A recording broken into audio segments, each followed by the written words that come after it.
Hello everyone and welcome to Quality Games. Today we are having a short guide to the Goths campaign in Rome Total War Barbarian Invasion expansion, and as you can see here in the map, perhaps even better here, you start with one province, you are next door neighbors with Eastern Roman Empire, and of course the Western Roman Empire is quite near.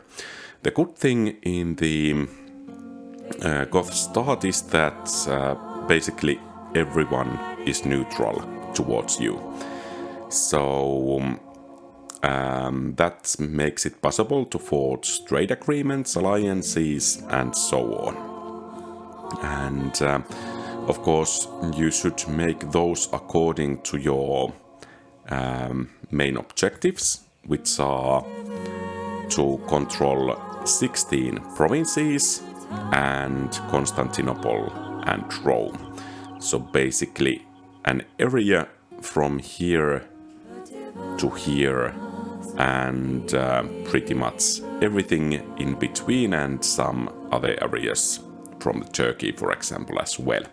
At least I took those in my campaign play. So the starting position would be rather difficult, except you can go to Horde mode. So if you want to have a proper challenge, you can try to play this campaign without going to Horde mode. Of course, the main difficulties will be that there will most likely be Vandals, Huns, and perhaps even Sarmatian hordes going through you, and you are going to need to fight for your life in Colonia Dacia and most likely in Campus Yasuges as well. And of course, when those hordes focus on you, the Romans have, especially the Western Roman Empire, has some time to prepare. And if the hordes break against you, then they cannot threaten the Western Roman Empire, and I'm afraid it will be quite in full strength to engage you when those hordes have been dealt with. So, if you want to have the easy way out, you should go to Horde mode. And just like that, you are going to have 5 almost full armies. Well, 4 full armies practically.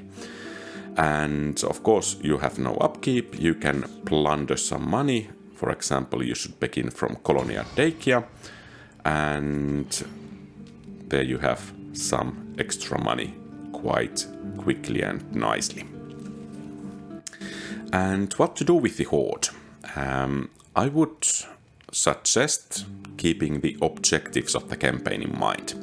So basically, you should aim either Constantinople or to Rome.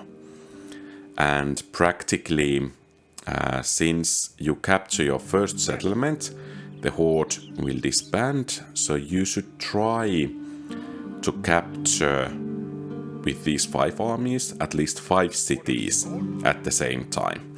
So basically it means that you get all of the cities to surrender in the same turn. So basically huge cities can last 9 turns, some of the smaller ones, for example 7 turns here, 7 turns there, 8 turns here, and so on. So you should besiege these huge cities first, then wait for 1 turn, then besiege a city requiring 8 turns for surrender, and then this 7-turn city. And also, when you are capturing the cities, keep in mind that Goths cannot build ports, and that was actually a surprise for me in my campaign gameplay. So my difficulty was getting Italy. There was a really strong pirate navy roaming in the waters here. I think I lost about 20 naval units in fleet sizes from 1 to 10 to that navy, because I couldn't build a port in Salona and then get easily across. So it was quite a pain to get a fleet here so that it could ferry troops from this eastern side of the sea to the Italian mainland. So basically, if you manage to capture 5 cities with your horde, and remember that if the enemy sallies forth, and you manage to defeat them, but the cities are not about to surrender, your hordes will evaporate when you capture that first city. So then you will have only, for example, the general unit besieging a city, and I think that's not what you are aiming for. So make certain that you can get all of the cities.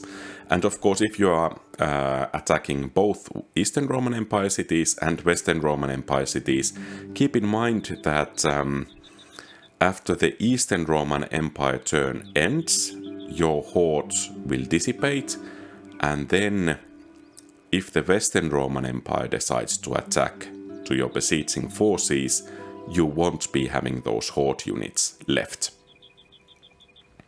So I prefer to conquer a nice 5-province area at the beginning, because that gets campaign going really well, and most of the huge cities provide decent troop training facilities and so on. If you want to, my opinion about what troops to train, you can check the Goth unit Goth roster tier list I have made previously. So there, but basically it's the Goth raiders, the basic archery unit, and the horse archers, in my opinion, with some infantry support, especially for those archers. And then after you have disbanded the horde, it's pretty much up to you into which direction to move. Of course, the Roman cities are quite big. They fetch a hefty price when you sack them, so that's quite nice in moving, for example, east towards Turkey and west towards Italy. And of course they have those nice troop training capabilities. Of course, when you are established, you need to be somewhat wary of the hordes. In my campaign playthrough, I was at least a bit lucky, since Huns and Vandals pretty much decimated each other, or at least so it seemed.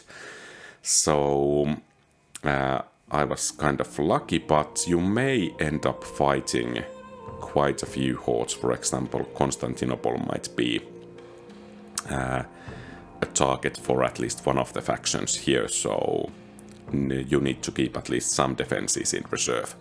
And of course, even if Eastern Roman Empire loses its cities in the European continent, they still have quite powerful armies here in the east, and they most likely will retaliate, especially if you move into Ephesus, Ankara, and so on.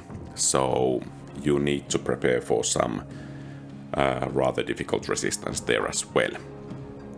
But I think defensive battles with stone walls will get you quite far in those. And the same holds for the barbarian hordes as well. I think you should try to use diplomacy towards practically every non-Roman faction you face, because it's quite unlikely that you want to begin expanding north from here, because the settlements are actually quite puny, and the public order might become an issue. It's hard to get troops to defend them because of the distances between them and so on. So I think the optimal case is that you are friendly with every other non-Roman faction, perhaps even allies, have trade rights and so on, and you focus on the Romans. Because especially if you can get a fleet carrying troops, for example, to Ephesus and Tarentum, or Syracuse, or Caralis, Carthage, and so on, they are most likely quite weakly defended. So you can capture big cities rather fast. And in my opinion, the mercenaries in this Barbarian Invasion campaign are actually pretty much worth the money you pay for them.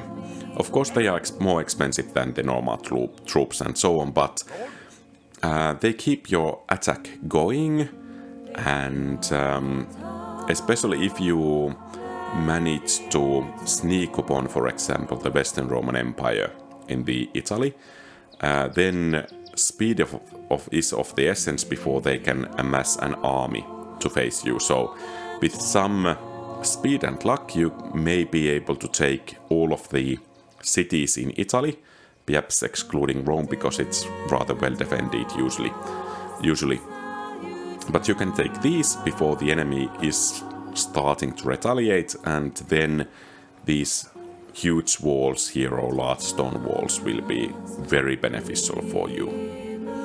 So as the main strategy, I would suggest you use the Horde to maximum efficiency. Of course, you may want to raid some of the cities along the way, but I think you should rather soon begin the sieges to capture those at least 5 provinces.